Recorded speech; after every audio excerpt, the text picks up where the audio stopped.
Hello नमस्कार दोस्तों। आज हम बात करेंगे प्रोफेशन से रिलेटेड कुछ और फील्ड्स की। और सबसे पहले जय श्री कृष्णा।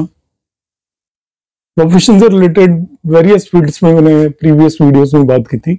अब हम बात करेंगे कि कोई भी नेटिव होटल मैनेजमेंट में किन कॉम्बिनेशन से जाता है।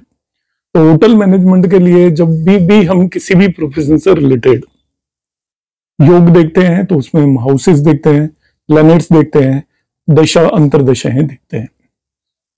होटल मैनेजमेंट के लिए जो हाउसेस इन्वॉल्व हैं वो प्राइमरी हाउसेस हैं, second house, fourth house and seventh house. अब सेकंड हाउस किस तरीके से इन्वॉल्वमेंट हुआ?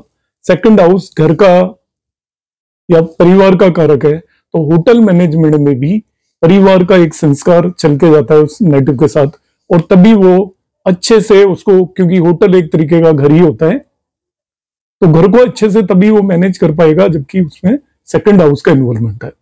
Similarly fourth house is also घर ही है एक तरीके का, तो होटल मैनेजमेंट में जो भी नेटिव जाएगा उसका फोर्थ हाउस का भी इन्वॉल्वमेंट होता है।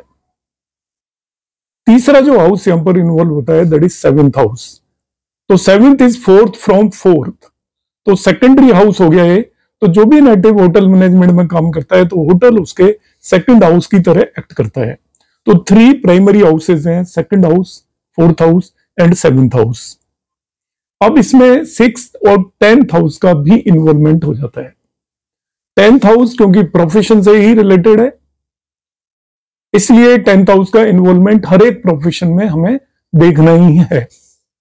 अब बात आती है रूलिंग प्लैनेट्स, कौन कौन से प्लैनेट्स रेस्पॉन्सिबल होंगे। तो प्लैनेट जो मेनली रेस्पॉन्सिबल होते हैं होटल मैनेजमेंट में वो है आपके वीनस एंड राहु।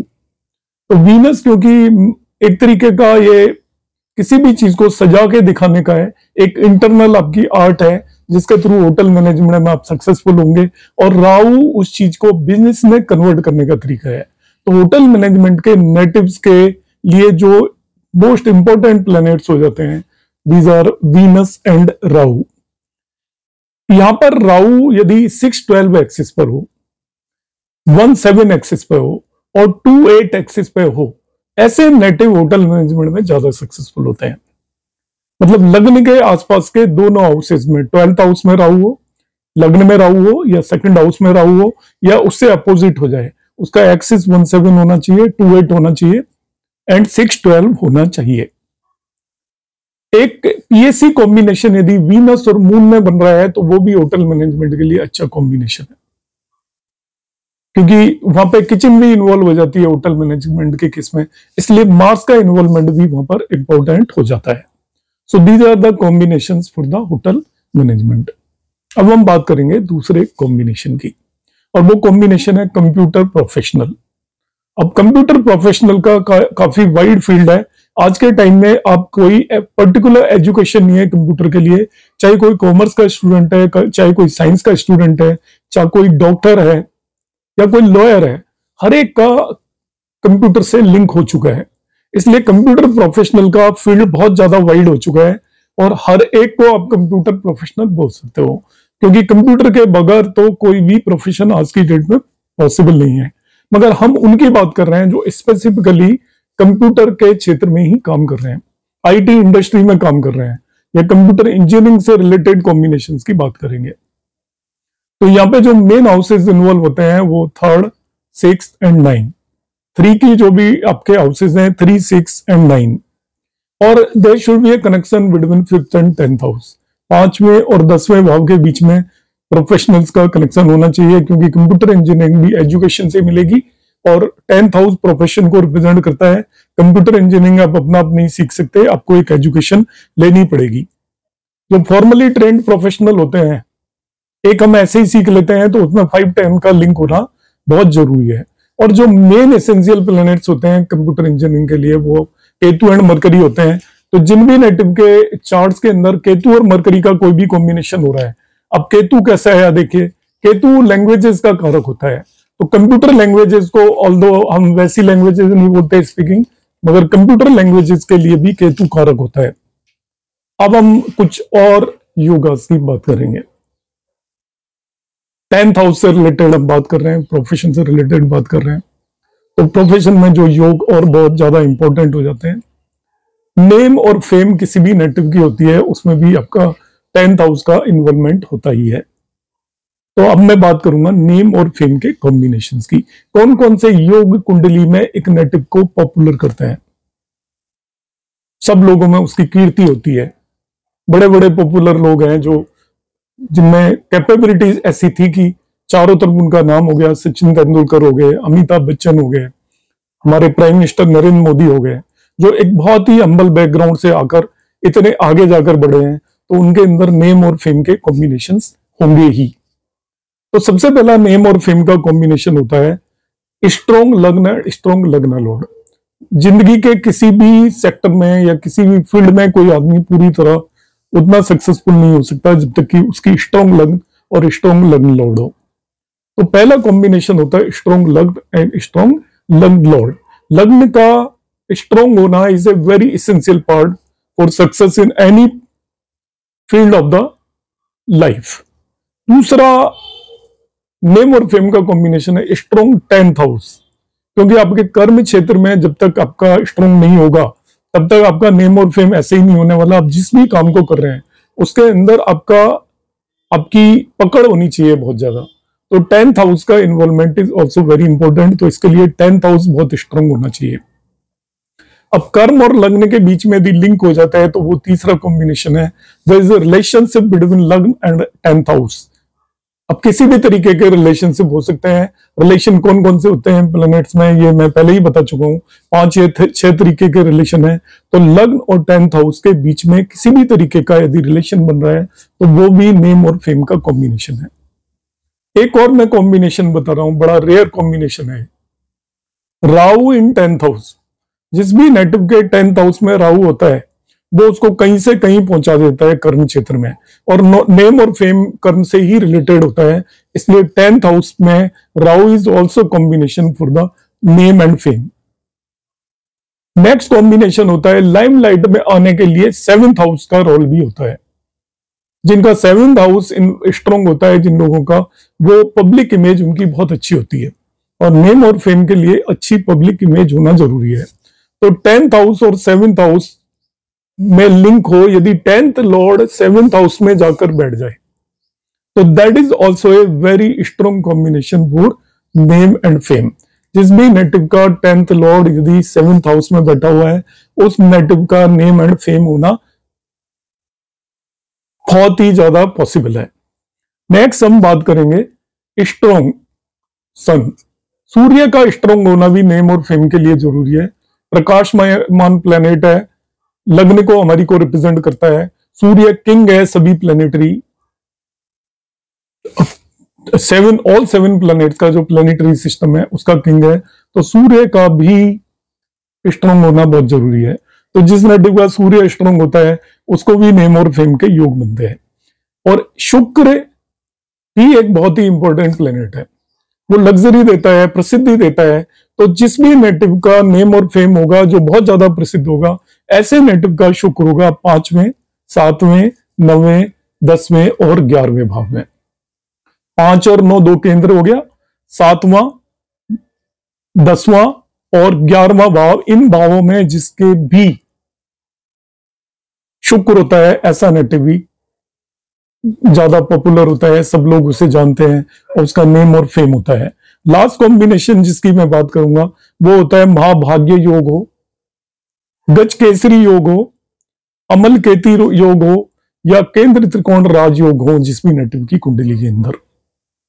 अब ये योग है, इनके बारे में मैं ऑलरेडी काफी बता चुका हूं। महाभाग्य योग क्या होता है, गज केसरी योग क्या होता है, फिर अमल केती योग क्या होता है। 10th हाउस में फ्रॉम चंद्रमा या लग्न कोई भी बेनिफिक बैठा हो अमल केती योग हो जाता है। गज केसरी योग इज अ वेरी इंपॉर्टेंट योग, तो उसके बारे में हम ऑलरेडी योगास में देख सकते हो। और केंद्र त्रिकोण राजयोग यदि नेटिव के उसमें हो तो आप इन सभी योगों के लिए मेरे योगों के वीडियोस देख सकते हो। तो यहाँ पर नेम और फेम के मैंने कॉम्बिनेशंस बताए। तो इन कॉम्बिनेशंस के साथ जो भी नेटिव बॉर्न होता है उसका नेम और फेम होता है, प्रसिद्धि होती है। अब नेक्स्ट हम कॉम्बिनेशंस की बात करेंगे। टीचर के, कोई भी नेटिव टीचर होगा, इसके कौन कौन से कॉम्बिनेशंस होते हैं।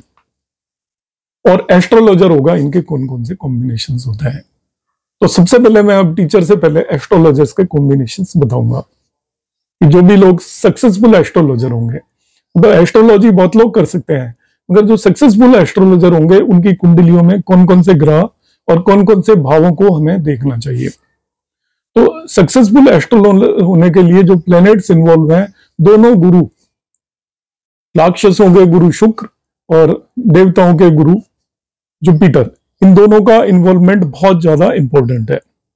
जुपिटर का जिस भी नेटिव के सेकंड हाउस में एस्पेक्ट हो या जुपिटर सेकंड हाउस में प्लेस्ड हो, ऐसा नेटिव एक बहुत ही सक्सेसफुल एस्ट्रोलॉजर होता है। सेकंड हाउस पे या तो उसका एस्पेक्ट हो जाए या सेकंड हाउस में प्लेस्ड हो। अदर हाउसेस जो इन्वॉल्व होते हैं एस्ट्रोलॉजर के, अलग ही एस्ट्रोलॉजर के अलग अलग लोग अलग अलग कॉम्बिनेशंस बताते हैं, मगर मैंने ये क्लासिक्स के बेसिस पर कॉम्बिनेशन में बता रहा हूं। जो हाउसेस इन्वॉल्व होते हैं वो second, fifth, eighth and 10th। Second क्यों? क्योंकि स्पीच का हाउस है। एक एस्ट्रोलॉजर की स्पीच बहुत ज्यादा इंपॉर्टेंट होती है। उसने कुछ देख भी लिया तो वो जो जातक है उसको किस तरीके से उस बात को बताता है, इसकी बहुत ज्यादा इंपॉर्टेंस होती है।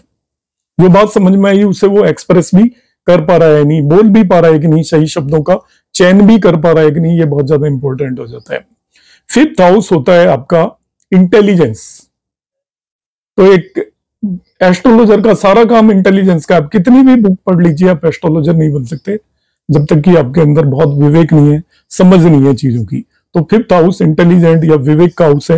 एट्थ हाउस आपकी ओकल्ट साइंसेस, जो भी तरह की गूढ़ विज्ञान है, रहस्यमय विज्ञान है, रहस्यमय चीजों का एट्थ हाउस है। तो ज्योतिष भी एक तरह की रहस्यमय साइंस है, इतना सिंपल नहीं है इसको समझना। तो एट्थ हाउस का इन्वॉल्वमेंट है।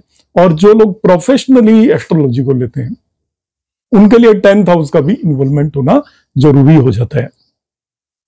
अब इसमें कॉम्बिनेशंस और कौन कौन से कॉम्बिनेशंस हो सकते हैं एस्ट्रोलॉजर्स के। कनेक्शन हो मरकरी और सन का विद जुपिटर, मरकरी और सूर्य दोनों का जुपिटर के साथ कनेक्शन हो। मरकरी बुद्धि का कारक है, सूर्य यश का कारक है, और उसका जुपिटर के साथ कनेक्शन हो।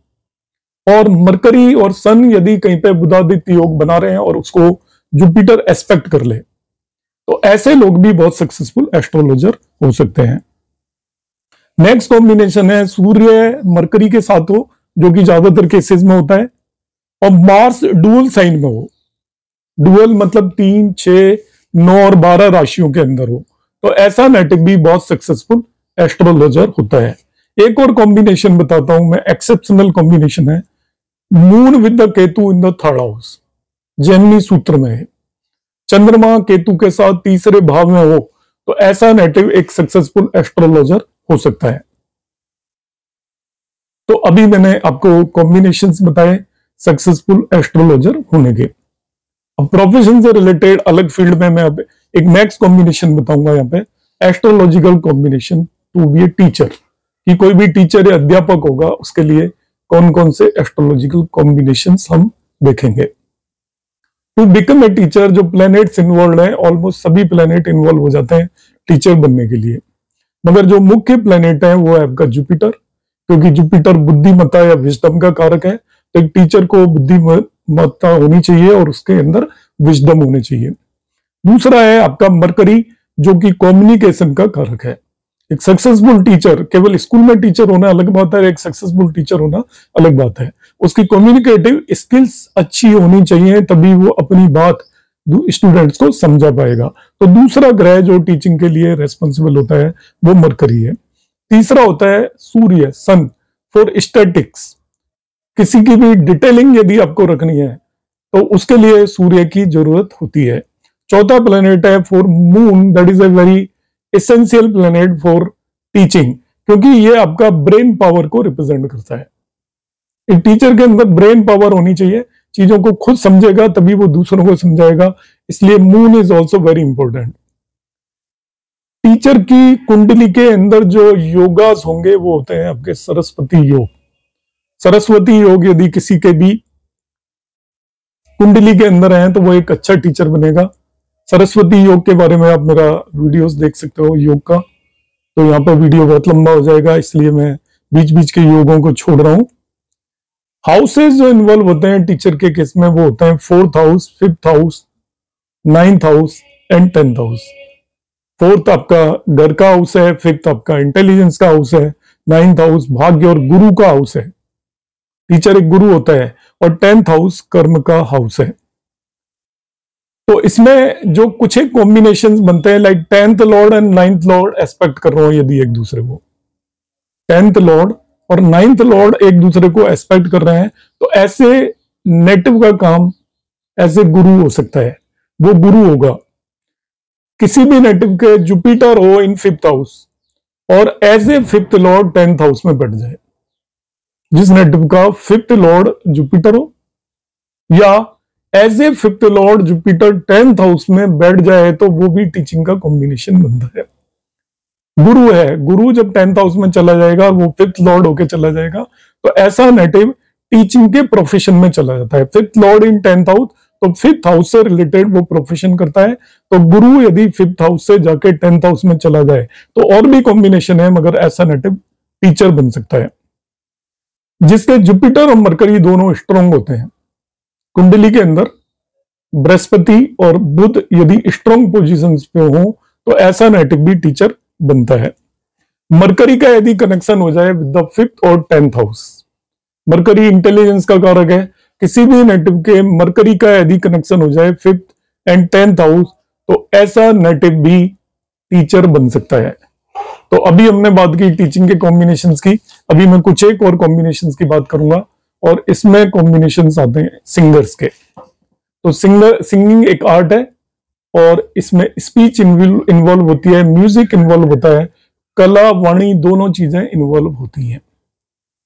तो सिंगर के कॉम्बिनेशंस की हम बात करेंगे, कौन नेटिव सिंगर होगा, या सिंगर होने के लिए किसी की कुंडली में कौन कौन से कॉम्बिनेशंस होने चाहिए। तो मरकरी स्पीच का कारक है, और वीनस मीडिया कला का कारक है, और चंद्रमा आर्टिस्टिक टैलेंट का कारक है। तो 3 ये ग्रह सबसे पहले हो गए आपके। बुध जो कि आपका स्पीच या वाणी का कारक हो गया, वीनस जो कि मीडिया का कारक है, क्योंकि आज की डेट में सिंगर को मीडिया में काफी ज्यादा होना चाहिए, तभी वो पॉपुलर होगा, लोग जानेंगे उसको। और मून आपका आर्टिस्टिक टैलेंट का कारक है। जो लोग पॉपुलर सिंगर होते हैं उनकी कुंडली में मून और वीनस का कॉम्बिनेशन बनता है, उनकी कुंडली में मून और सैटर्न का कॉम्बिनेशन बनता है, उनकी कुंडली में मून और जुपिटर का कॉम्बिनेशन बनता है। अलग अलग तरीके के सिंगर होते हैं, कोई आपका भक्ति संगीत गाता है, कोई पॉप म्यूजिक गाता है, कोई बॉलीवुड गाता है, या कोई और किसी तरीके का लोकगीत गाता है, सारे ही सिंगर होते हैं। तो सभी के डिफरेंट कॉम्बिनेशंस के बेस पे कौन किस जगह पे एक्सेल करेगा वो हम डिसाइड कर सकते हैं। सबसे पहले यदि सैटर्न यदि आ रहा है, मून सैटर्न का कारक है, तो सैटर्न जिसके भी होता है वो आपका उसके अंदर स्टेबिलिटी होती है, डीप फीलिंग होती है, तो वो क्लासिकल म्यूजिक का एक्सपर्ट होगा, ऐसी चीजों को गाएगा जो कि गूढ़ है बहुत ज्यादा, जिसमें मेहनत की जरूरत होती है, जिनको लर्न करने के लिए नेचुरल टैलेंट के बेस पे नहीं हो सकती, उसके लिए एक्सपर्टाइज आपको करनी पड़ेगी। तो जिन लोगों का मून और सैटर्न का कॉम्बिनेशन होता है वो क्लासिकल म्यूजिक से रिलेटेड होते हैं। इसमें से एक जो और एक प्लेनेट इन्वॉल्व हो जाता है, वो इन्वॉल्व हो जाता है आपका राहु, क्योंकि राहु डिजायर क्रिएट करता है। आप एक बड़े और सक्सेसफुल सिंगर नहीं बन सकते जब तक कि आपके अंदर डिजायर ना हो। तो डिजायर क्रिएट करने पे यहाँ पे राहु का भी इन्वॉल्वमेंट हो जाता है। हाउसेस का इन्वॉल्वमेंट अब हम देखेंगे, तो नेचुरली 2nd हाउस का इन्वॉल्वमेंट होगा क्योंकि वो स्पीच का कारक है। 3rd हाउस का इन्वॉल्वमेंट होगा क्योंकि ये शौक, फैशन या एक्स्ट्रा करिकुलर एक्टिविटी है। और 9th हाउस का इन्वॉल्वमेंट होगा क्योंकि 9th house Fortune and communication से रिलेटेड है। आप एक सक्सेसफुल सिंगर नहीं बन सकते जब तक कि आप फॉर्चुनेट नहीं है और आपका कम्युनिकेशन स्किल्स बेटर नहीं है। अब कॉम्बिनेशन जो मैंने बताया, मून और वीनस, वो पॉपुलर सिंगर होगा, सारे लोग उसको जानेंगे अच्छे से। मून और सैटर्न का मैंने बताया वो क्लासिकल सिंगर होगा, गूढ़ जो संगीत है, कठिन संगीत को गाने में कैपेबल होगा। और मून और जुपिटर जो होगा, ऐसे लोग भक्ति संगीत में ज्यादा एक्सपर्ट होते हैं। तो अभी हमने बात की सिंगर होने के क्लासिकल कॉम्बिनेशंस की, कि कोई भी नेटिव सिंगर होगा तो उसकी कुंडली में हमें कौन कौन सी चीजें देखनी है। अब अगला हम बात करेंगे लास्ट कॉम्बिनेशन आज की इस वीडियो में, वो है पुलिसमैन होने के लिए कौन से कॉम्बिनेशंस की रिक्वायरमेंट होती है। कोई भी पर्सन यदि पुलिस का प्रोफेशन करेगा तो उसके लिए कौन से कॉम्बिनेशंस की जरूरत होती है। तो पुलिस के लिए भी बहुत सारे कॉम्बिनेशन है, आर्मी और पुलिस के कॉम्बिनेशंस ऑलमोस्ट सेम होते हैं। हायर ऑफिसर्स के लिए मैंने ब्यूरोक्रेसी का कॉम्बिनेशन पहले बता ही दिया था, आईपीएस ऑफिसर्स वगैरह बनना है। मगर पुलिस में जो मिडिल या लोअर स्टेज के जो लोग होते हैं, जो बीच के ऑफिसर्स होते हैं या सिपाही वगैरह होते हैं, उनके लिए कौन से कॉम्बिनेशन हैं उसकी हम बात करेंगे। तो यहां पर रिलेशन होना चाहिए मार्स और सैटर्न का with the 10th house. Mars एक कमांडर है, सैनिक है, और सैटर्न मासेस से रिलेटेड होता है। तो पुलिस मासेस से रिलेटेड होती है तो उसका मंगल और शनि का 10वें भाव से लिंक होना चाहिए। पुलिस में जो लोग जाते हैं उनका सन एंड मरकरी 4th हाउस में जनरली हो तो ज्यादा बेटर है। शनि 11th लॉर्ड से कंजक्टेड हो।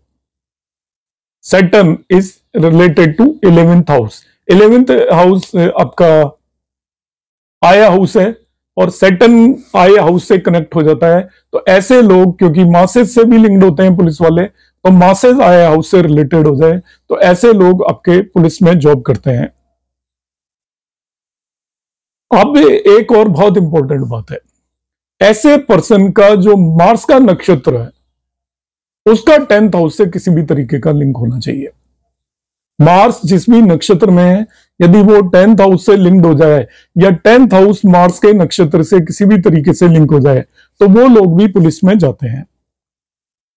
पुलिसमैन के लिए जब हम उसकी कुंडली में हाउसेस देखेंगे तो जो हाउसेस इन्वॉल्व है, हाउस नंबर 1 लग्न है, 3rd हाउस पराक्रम को रिप्रेजेंट करता है, 5th हाउस विवेक और इंटेलिजेंट को रिप्रेजेंट करता है, 8th हाउस सडननेस को रिप्रेजेंट करता है। तो पुलिसमैन की लाइफ में भी सडननेस होती है ऑलवेज।